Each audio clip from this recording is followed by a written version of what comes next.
दमदार उत्तराखंड एक्सप्रेस आप देख रहे हैं। आपके साथ मैं हूं कंचन डोगरा और सबसे पहले जानिए ऋषिकेश की खबर। देर रात हुए सड़क हादसे में यहां उत्तराखंड क्रांति दल के पूर्व अध्यक्ष त्रिवेंद्र सिंह पंवार समेत एक शख्स की मौत हो गई है। ये बड़ी खबर आपको दे रहे हैं। त्रिवेंद्र सिंह पंवार और उनके साथ एक शख्स की मौत हो गई है। इंद्रमणि बडौनी चौक के पास में सीमेंट से भरे हुए एक बेकाबू ट्रक ने कई गाड़ियों को टक्कर मार दी। हादसा रात करीब 11 बजे के आसपास एक वेडिंग हॉल के पास हुआ है और पुलिस के अनुसार हादसे में शेरगढ़ डोईवाला के गुरजीत सिंह की मौके पर ही मौत हो गई थी, जबकि गंभीर रूप से घायल उत्तराखंड क्रांति दल के पूर्व अध्यक्ष त्रिवेंद्र सिंह पंवार को एम्स में मृत घोषित कर दिया गया। घटना में कुछ लोग और भी घायल हुए हैं, इलाज इनका जारी है अस्पताल में।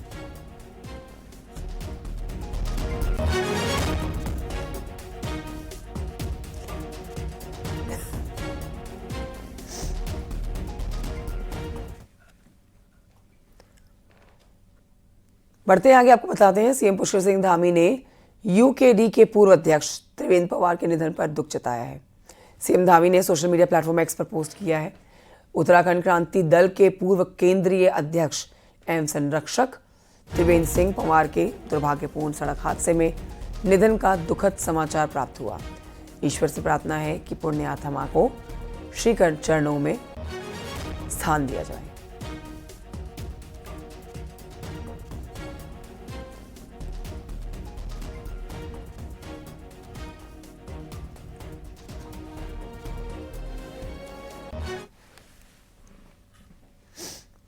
हरिद्वार के सिरकुल में माल से भरा हुआ एक कंटेनर अनियंत्रित होकर पलट गया। गनीमत रही कि इस दौरान ट्रक में किसी से टक्कर नहीं हुई है और ये बड़ा हादसा टल गया है। ये घटना देर शाम की है, जब गोल चक्कर से गुजर रहा कंटेनर अनियंत्रित होकर पलट गया, जिसमें रोड पर जाम की स्थिति बन गई। हालांकि पुलिस ने मौके पर पहुंचकर जाम को खुलवाया, ट्रैफिक शुरू किया गया। ट्रक ड्राइवर को मामूली चोटें आई हैं।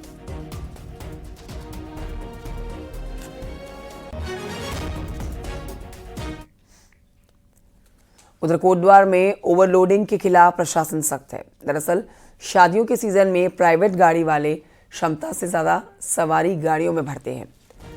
वहीं आपको बताएं कि ओवरलोडिंग की वजह से कई बार सड़क हादसे भी होते हैं। ऐसे में परिवहन विभाग और पुलिस की ओर से लैंसडाउन से लेकर रिड़की खाल के तमाम रूटों पर चेकिंग अभियान चल रहा है।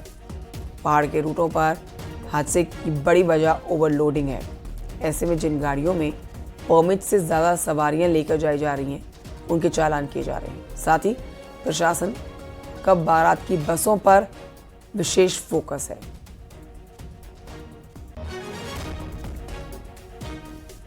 हमें वेडिंग सीजन्स चल रहे हैं, बहुत सारी बारातें यहाँ से जा रही हैं और ये एरिया रिखनी खाल का स्पेशली काफ़ी एक्सीडेंट प्रोन है। यहाँ पर ओवरलोडिंग की भी शिकायतें आई थी। सर ने भी हमें हमारे साथ काफ़ी कोऑपरेट किया और आज हमने स्पेशली चेकिंग किया है कि ओवरलोड ना हो, बस इसमें ओवर स्पीडिंग ना हो।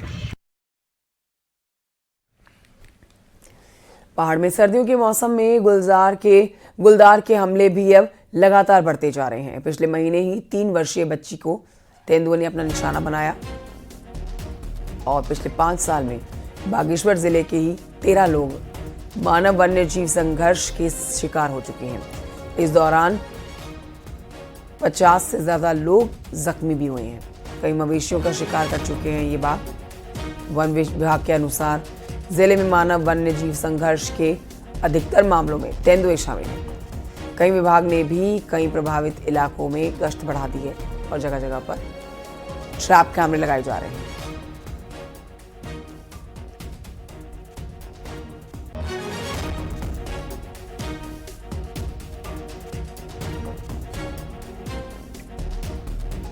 तो एक गुलदार आप देख रहे हैं, लगातार अब लोग डर के साए में जीने को मजबूर हैं, क्योंकि पिछले कुछ सालों का आप रिकॉर्ड देखते हैं तो इस साल पिछले कुछ सालों की तुलना में ज़्यादा अटैक हुए हैं गुलदार के, ज़्यादा लोग घायल हुए हैं, ज़्यादा लोगों की जानें गई हैं। ऐसे में गुलदार को पकड़ने के लिए अब लोग विशेष कार्रवाई की मांग कर रहे हैं। जब भी इस तरह के हादसे होते हैं तो लोगों का गुस्सा वन विभाग के ऊपर निकलता है, क्योंकि गुलदार को पकड़ने के लिए पिंजरे लगाने और गश्त बढ़ाने की मांग लोगों की तरफ से की जाती है, जिसे पूरा कर लिया गया है।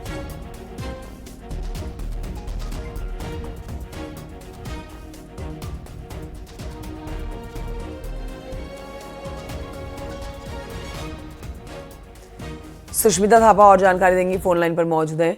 सुष्मिता, वन विभाग की तरफ से क्या कार्रवाई की जा रही है, किस तरह से अब पिंजरे लगाने और गश्त बढ़ाने की जो मांग लगातार की जाती है, इसके ऊपर कोई कदम आगे बढ़ाया गया है? क्योंकि अगर रिकॉर्ड देखें तो गुलदार के अटैक लगातार बढ़ते ही जा रहे हैं।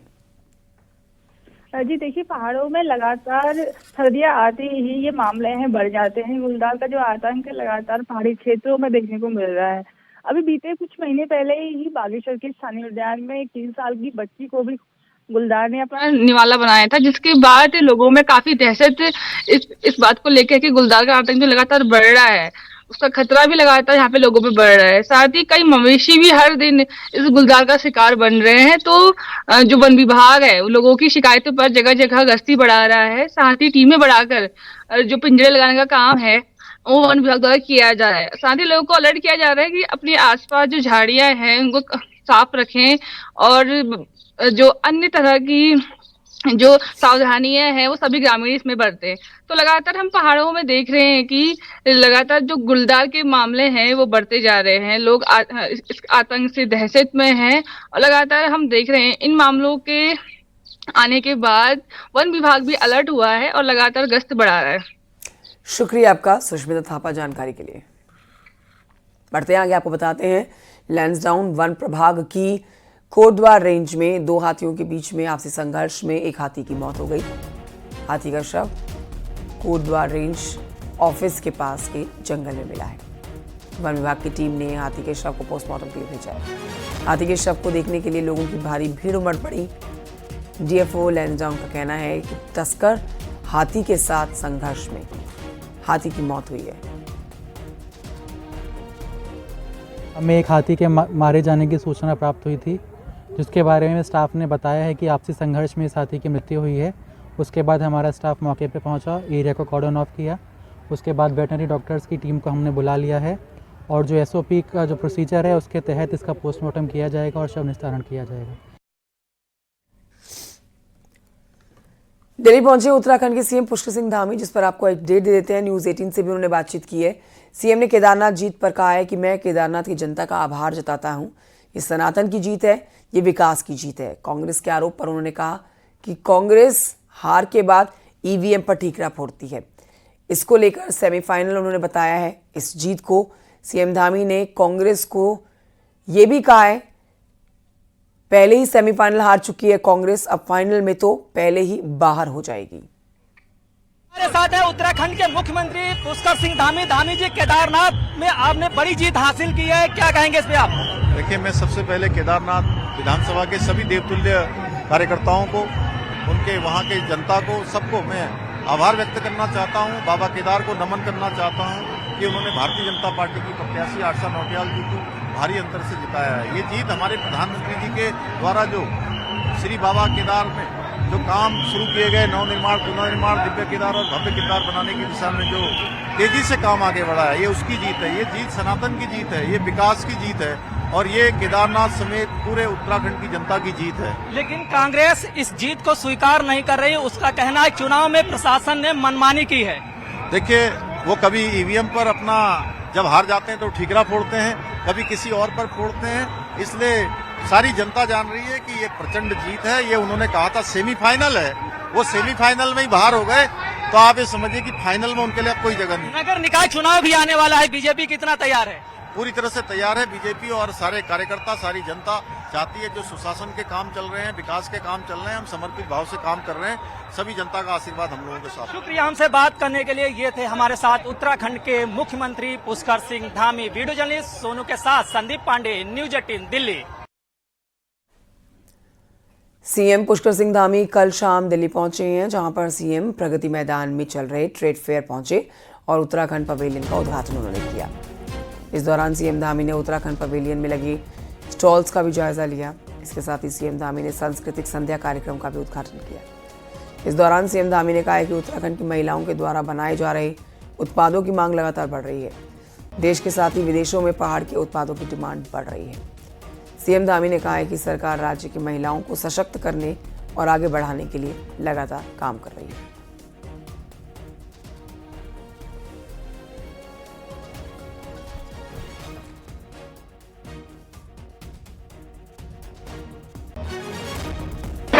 आज उनकी मांग दिनों दिन बढ़ रही है, चाहे वो मिलेट्स के क्षेत्र में हो, चाहे वो अन्य क्षेत्र में हो, वो चाहे सिलाई बुनाई के सामान हो, सभी में आज सबकी डिमांड पूरे देश के अंदर भी हो रही है, दुनिया में भी हो रही है। हमने हाउस ऑफ हिमालय जो हमारा ब्रांड है, पिछले वर्ष आदरणीय प्रधानमंत्री जी ने उसका शुभारंभ किया था। उसके शुभारंभ के बाद आज तेजी से उसकी मांग बढ़ रही है।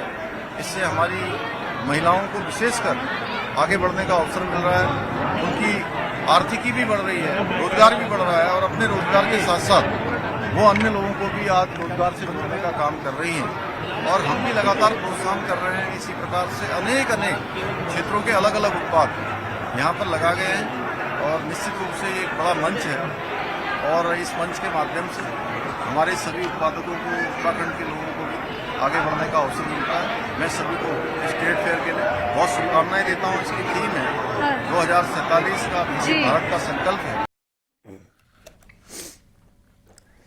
केदारनाथ उपचुनाव की जीत को भले ही 2027 के सेमीफाइनल के रूप में देखा जा रहा हो, लेकिन इससे पहले होने जा रहे निकाय और पंचायतों के चुनावों के लिए भी इसे बूस्टर डोज के तौर पर देखा जा रहा है। खासकर बीजेपी अब निकाय चुनाव को लेकर आश्वस्त नजर आ रही है। रिपोर्ट देखिए।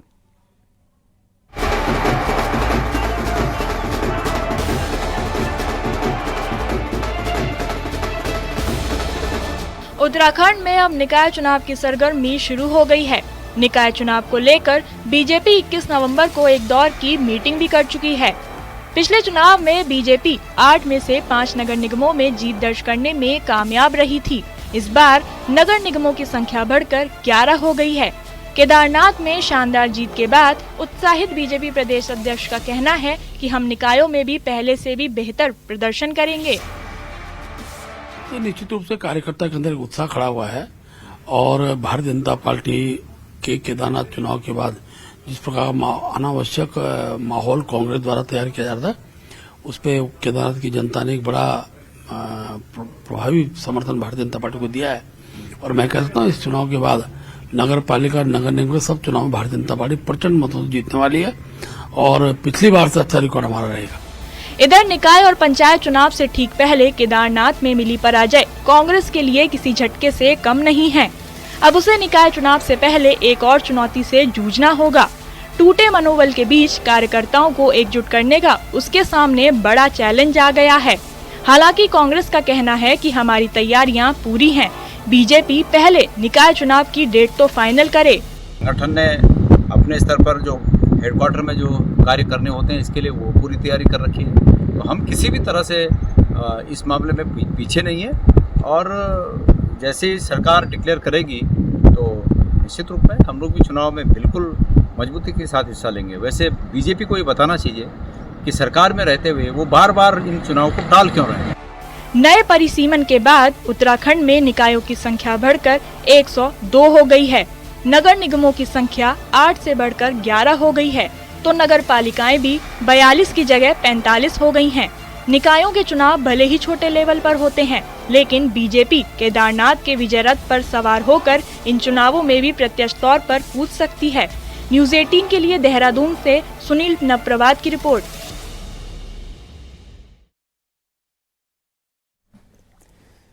कोटद्वार पहुंचे पूर्व सीएम हरीश रावत ने केदारनाथ उपचुनाव में कांग्रेस की हार पर कहा कि सब समय का खेल है। आज समय बीजेपी के साथ है, लेकिन कल कांग्रेस के साथ भी होगा। हरीश रावत ने केदारनाथ में कांग्रेस की हार के साथ उत्तराखंडियों की हार बताया है इसे। मैं एक बात बिल्कुल साफ तौर पर कहना चाहता हूं, इन चुनावों में कांग्रेस भले ही हारी हो, लेकिन कांग्रेस का उम्मीदवार के हार में मुझे इस बात का दुख है कि उसके साथ उत्तराखंडियत भी हार है, केदारखंडियत भी हार है। उत्तराखंडी सरोकारों की बात हमारे लोग करते हैं। जो व्यक्ति उन सरोकारों के लिए संघर्ष कर रहा है, मनोज राउत, उसको आप चुनाव हरा देते हैं। कुमाऊं के चारों पहाड़ी जिलों को जोड़ने वाले हाईवे लंबे समय से खतरनाक बने हैं। टनकपुर पिथौरागढ़ हाईवे की राह में जहां पर स्वाला की पहाड़ियां रोड़ा अटका रही हैं, तो वहीं हल्द्वानी अल्मोड़ा हाईवे की रफ्तार को क्वारब की दरकती पहाड़ी ने धीमा कर दिया है। ऐसे में अब इस मुद्दे पर सियासत भी गरमा रही है। रिपोर्ट देखिए।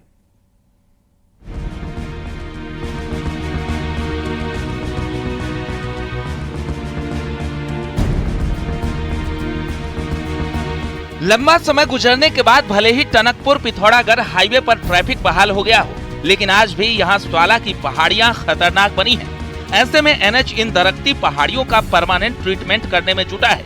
ये हाईवे बॉर्डर की लाइफलाइन माना जाता है। इसी के जरिए पिथौरागढ़ और चंपावत की लाखों की आबादी आवाजाही करती है। कुमाऊं के पहाड़ी जिलों की दूसरी लाइफलाइन हल्द्वानी अल्मोड़ा हाईवे है, लेकिन इस हाईवे पर क्वारब की दरकती पहाड़ियों ने कहर बरपाया है। ऐसे में विपक्ष को बैठे बिठाए मुद्दा मिला है।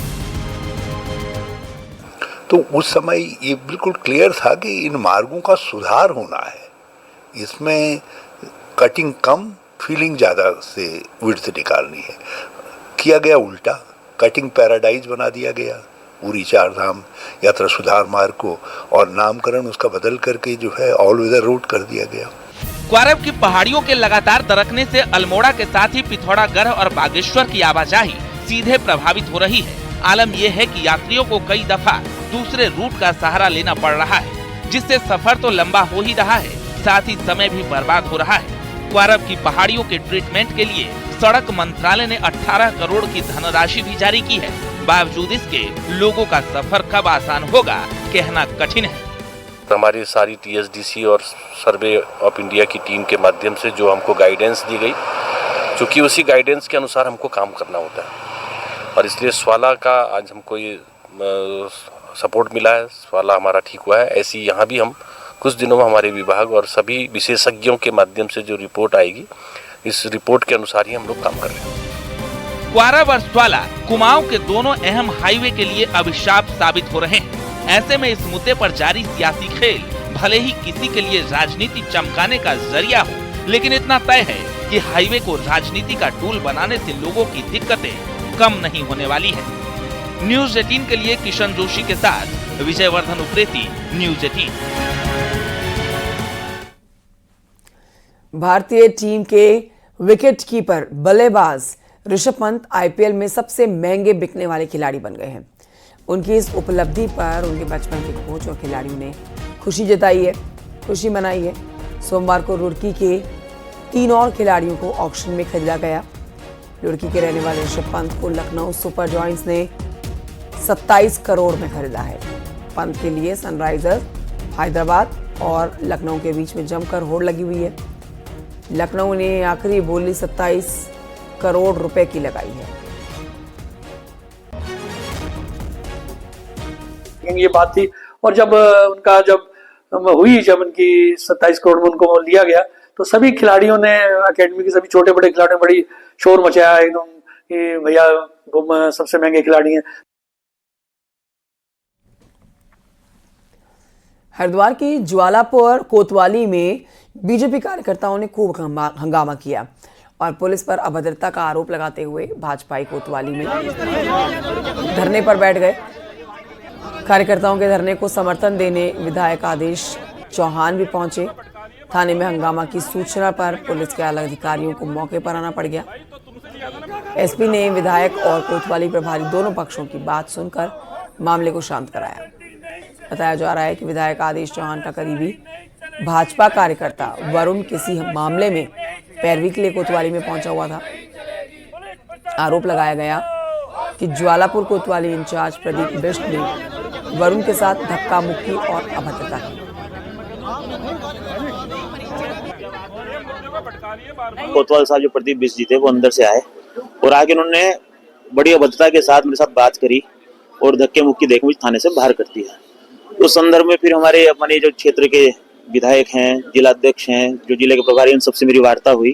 तो फिर आपके कप्तान साहब का मेरे पास फोन आया, उन्होंने भी बोला, तो उसके बाद अब कोतवाल साहब ने एक्सक्यूज किया, एपोलोजाइज किया, उसके बाद धरना समाप्त किया। इस बीच में इनके कार्यकर्ता के द्वारा आरोपित किया गया कि उनसे अभद्रता की गई है, उसके संबंध में यहाँ पे सब लोग आए थे, सब में वार्ता हुई अब इसमें जो है समाधान निकाल लिया गया।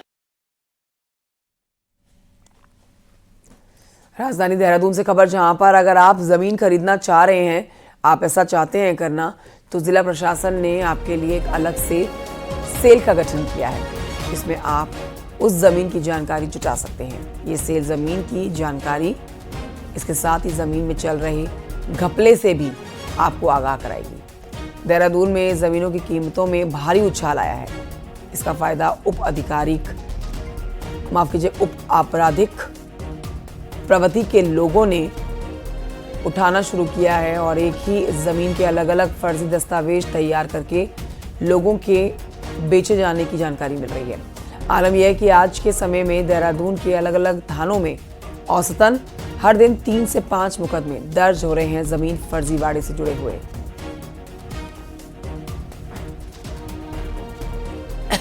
एक कियोस्क भी बनना शुरू हो गया है जहां पे हम मुफ्त लोगों को ये एक्सेस दिलवाएंगे वहां पे कंप्यूटर्स रख के कि वो रजिस्ट्री से पहले जिस लैंड के बारे में वो ट्रांजैक्शन करना चाह रहे हैं उसकी पहले पूरी स्थिति जान लें, जानकारी ले लें अपने पोर्टल पर। हमारा ही एक एम्प्लॉय उनको असिस्ट करेगा सभी लोगों को, और इससे जो मिडल मैन है उनका भी कल्चर न्यून होना चाहिए। पौड़ी के सरकारी स्कूलों में जापानी और चाइनीज भाषा शुरू की गई है, जिसको सीखकर स्टूडेंट्स मार्केटिंग स्किल डेवलप कर रहे हैं। रिपोर्ट देखिए।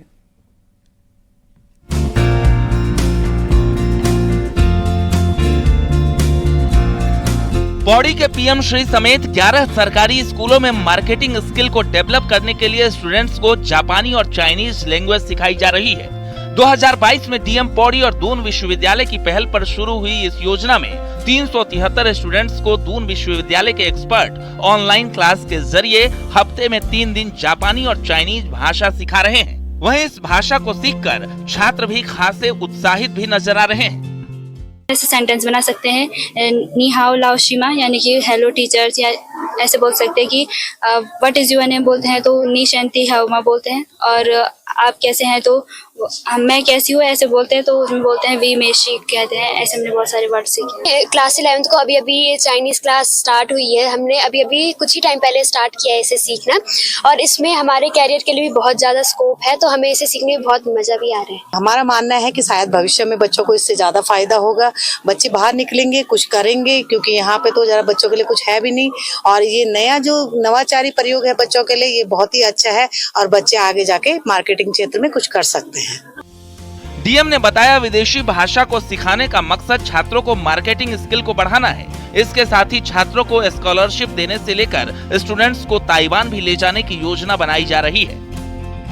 अभी जो रिव्यू किया गया था तो उसमें उनका जो सिलेबस है या उनका जो पाठ्यक्रम है उसको वो कंटिन्यूसली करवा भी रहे, और साथ ही ताइवान के सपोर्ट से जो उन्हें फर्दर स्कॉलरशिप से या विजिट को लेकर के भी प्रयास चल रहे हैं।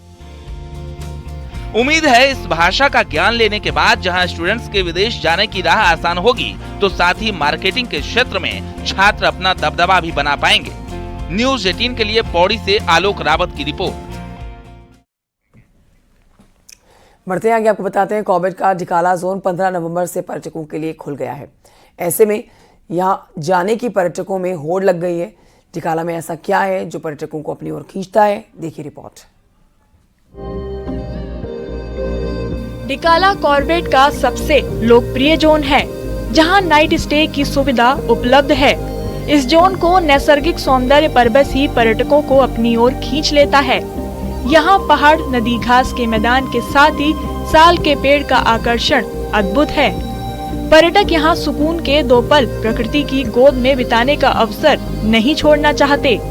तो यहाँ का वातावरण काफी अच्छा है। हम दिल्ली से भागते हैं पोल्यूशन से, तो यहाँ पर आके खुली सांस लेने को मिलती है। दूसरा, फिर आप यहाँ देखें पीछे जो मेरे इतना बढ़िया जो हैबिटेट है, पहाड़ है, रामगंगा रिवर है, ये आगे डैम है। अभी मैं 5वीं बार आ रही हूँ, तो सब कुछ ही अच्छा है। इट्स लाइक अलग अलग टाइप की फॉरेस्ट भी हैं, फॉरेस्ट है, ग्रासलैंड है, पार्क है उस तरफ है। चलो अभी तो बंद होगा, बट बहुत खूबसूरत है पूरा ही। कॉर्बेट प्रशासन का मानना है कि यहाँ के हैबिटेट में वाइल्ड लाइफ के दीदार आसानी से हो जाते हैं। यहाँ का प्राकृतिक अनुपम सौंदर्य पूरे विश्व में प्रसिद्ध है, जिसके चलते ये पर्यटकों की पहली पसंद बना हुआ है। वाकई में बहुत पसंद आता है, क्योंकि कॉर्बेट टाइगर रिजर्व का जो सबसे पॉपुलर जोन है पर्यटकों के लिए वो ढिकाला ही है, और यहाँ पे ग्रासलैंड, वुडलैंड और वेटलैंड तीनों का मिश्रण है। तो ये जो ऐसा लैंडस्केप है जो वर्ल्ड में शायद कहीं और नहीं पाया जाता होगा। डिकाला में वनराज के दीदार की सबसे ज्यादा संभावना होती है। यहाँ से सनसेट की खूबसूरती तो देखते ही बनती है, जो डिकाला के इस जोन में चार चांद लगा देता है। न्यूज़ 18 के लिए रामनगर से गोविंद पाटनी की रिपोर्ट।